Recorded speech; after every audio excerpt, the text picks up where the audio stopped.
147 స్థానాల్లో వైసీపీ గెలిచే అవకాశం ఉందని తేల్చిన టీడీపీ. ఎన్నికలకు ముందే ఓటమిని ఒప్పుకుంటున్న టీడీపీ నేతలు. రాష్ట్రంలో వైసీపీ దూసుకుపోతోంది. సీట్ల ప్రకటన దగ్గర నుంచి ఫుల్ జోష్ కనిపిస్తోంది. ముందుగానే అభ్యర్థులను ప్రకటించి ప్రతిపక్షాలకు షాక్ ఇచ్చింది వైసీపీ.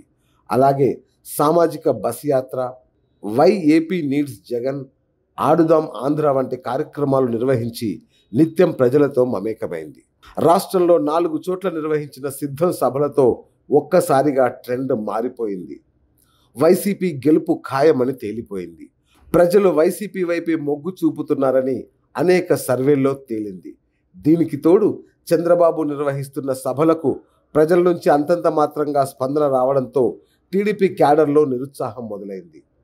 టీడీపీ జనసేన మధ్య పొత్తు పొసగట్లేదు. సీట్ల సర్దుబాటులో చిచ్చు చెలరేగింది. క్షేత్రస్థాయిలో క్యాడర్లో సమన్వయం కొరవడింది. టీడీపీ కూటమిలో తిరుగుబాటు బావుట మొదలైంది.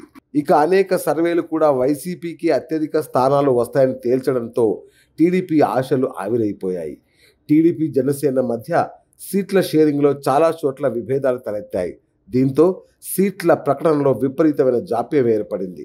దీనికి తోడు 147 నియోజకవర్గాల్లో వైసీపీ ముందంజలో ఉందన్న వీడియో ఒకటి బయటకు లీక్ అయింది. ఈ వీడియో సోషల్ మీడియాలో వైరల్ అయింది. టీడీపీ ఇంటర్నల్ మీటింగ్లో పవర్ పాయింట్ ప్రజెంటేషన్ ద్వారా TDP state election cell coordinator Koneru Suresh party నేతలకు దిశానిర్దేశం చేశారు.